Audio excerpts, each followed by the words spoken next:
అయోధ్యకాండ. ఇది 2వ కాండ. ఇందులో రాముడు పెళ్ళై సుఖంగా ఉన్నప్పటి నుంచి తను వనవాసానికి ఎలా వెళ్ళవలసి వచ్చింది అనేది మొత్తం ఇన్ఫర్మేషన్ ఈ యొక్క పార్ట్లో ఉంటుంది. సో దీని నుంచి మనం ఎటువంటి ఫైనాన్షియల్ లెసన్స్ నేర్చుకోవచ్చు, ఎటువంటి ఆర్థిక సూత్రాలు నేర్చుకోవచ్చు మనం ఇప్పుడు అడిగి తెలుసుకుందాం.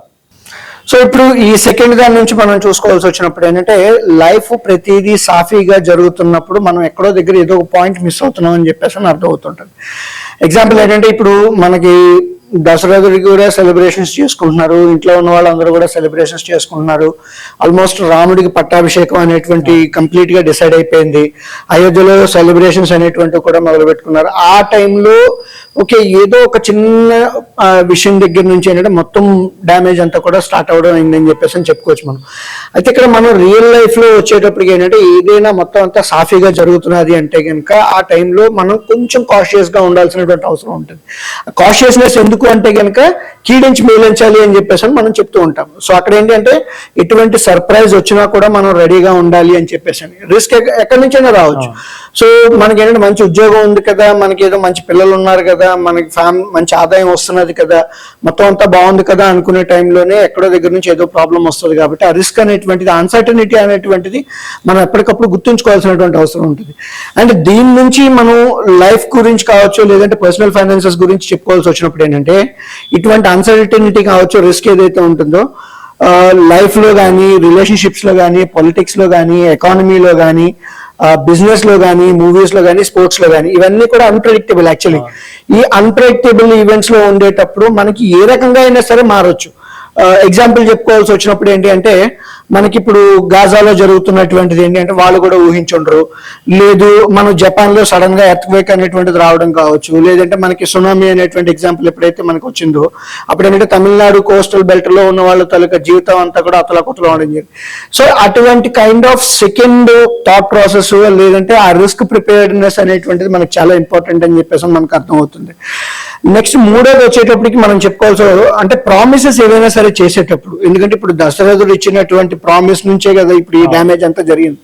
సో మనం ప్రామిస్ ఇచ్చేటప్పుడు మనం నిలబెట్టుకోమా అనేటువంటిది అంటే ఇప్పుడు కలియుగంలో ఉన్నా కాబట్టి నేను చెప్పలేదులే అని చెప్పేసి అని ఒక మాట అనేయచ్చు, లేదంటే సరే చెప్పాను ఇప్పుడు ఏమిటి అయితే ఏంటి నేను చేయను అనేటువంటి వితండవాదం అయినా చేయొచ్చు, లేదా నచ్చితే నీ నచ్చిన పని నువ్వు చేసుకో అని చెప్పేసి మనం చెప్పొచ్చు.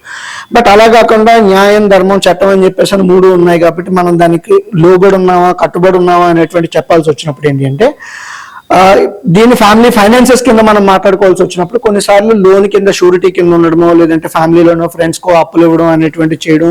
సర్లే నీకేంటి, నీ తరపున నేను ఉన్నానులే చూసుకుంటాను అని చెప్పేసి అని ధైర్యం ఎప్పుడైతే ఇస్తుంటామో అలా ఇచ్చినప్పుడు 1కి 2 సార్లు క్రాస్ చెక్ చేయాల్సినటువంటి అవసరం ఉంటుంది. అంటే మంచి జరుగుతున్నప్పుడు అంతా బాగానే ఉంటుంది, but okay can't but situation లో అడ్వర్స్ ఎఫెక్ట్స్ ఎలా ఉంటాయి అంటే మనం షూరిటీ ఎవరికైతే ఇస్తున్నామో, మనం హామీ ఎవరికైతే ఇస్తున్నామో మంచివాడు అయ్యి ఉండొచ్చు, బట్ పరిస్థితులు మంచి కాకపోతే సో ఆ టైంలో తను కూడా ఏమీ చేయలేనటువంటి పరిస్థితి.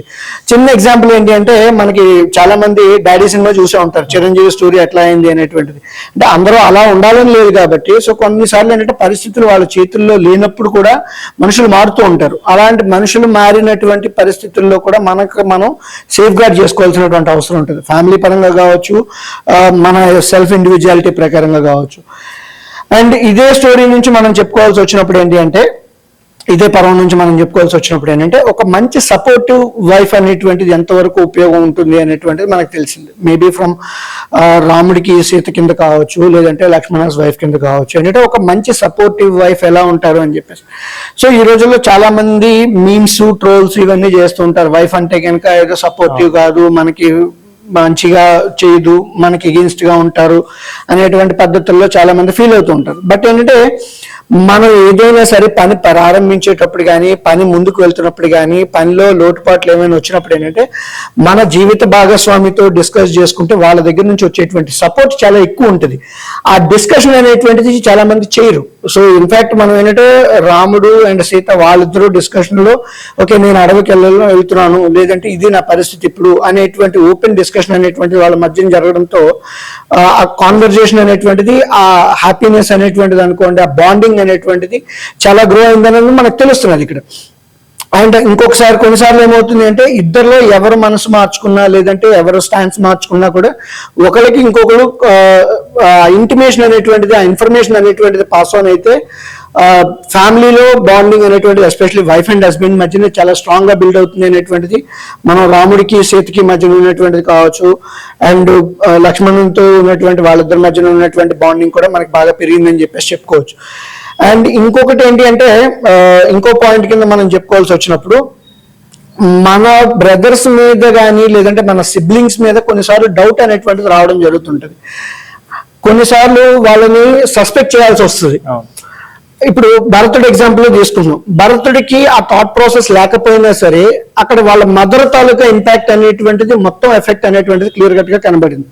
కొన్నిసార్లు మన రిలేషన్షిప్ లో మనకి సపోర్ట్ చేసిన వాళ్ళు ఉన్నా కూడా వాళ్ళ మైండ్ సెట్ అంటే వాళ్ళకి ఎవరైతే ఫీడ్ ఇస్తున్నారో ఆ ఫీడ్ వచ్చేటువంటి దగ్గర నుంచి ఎక్కడైనా డౌట్ ఉంటే కనుక దానివల్ల ఫ్యామిలీ రిలేషన్షిప్ దెబ్బతిండం కావచ్చు, ఫ్యామిలీ ఫైనాన్సెస్ దెబ్బతిండం కావచ్చు.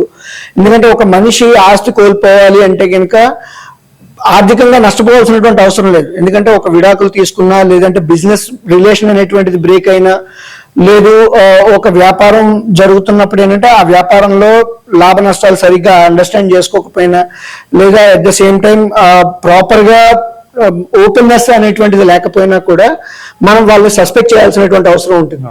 బట్ ఆ సస్పెక్షన్ కి అంటే ఆ నిజంగా ఆ మనిషి అలాగా ఆలోచిస్తున్నాడా లేదా అనేటువంటిది ఇది ఎందుకు చెప్పుకోవాల్సి వస్తున్నది అంటే లక్ష్మణుడికి భరతుడికి మధ్యన జరిగినటువంటి ఆ కోపం కావచ్చు, ఆ యాంగ్రీనెస్ అనేటువంటిది ఏదైతే ఉందో కొన్నిసార్లు మన ఫ్యామిలీలో మన బ్రదర్స్ అంటే సిబ్లింగ్స్ మధ్యన కావచ్చు, పార్ట్నర్స్ బిజినెస్ ఉండేటువంటి పార్ట్నర్స్ మధ్య కూడా ఆ టైప్ ఆఫ్ మిస్హ్యాప్స్ ఆర్ బిలీఫ్స్ అనేటువంటి వస్తూ ఉంటాయి. But we need to understand beyond that ఇది ఎందుకు వస్తున్నది అనేటువంటిది అండర్స్టాండ్ చేసుకొని ప్రాబ్లం రిజాల్వ్ చేసుకుంటే అందరూ బాగానే ఉంటారు, అందరూ గ్రో అవుతారని చెప్పేసి మనం చెప్పుకోవచ్చు. Okay sir.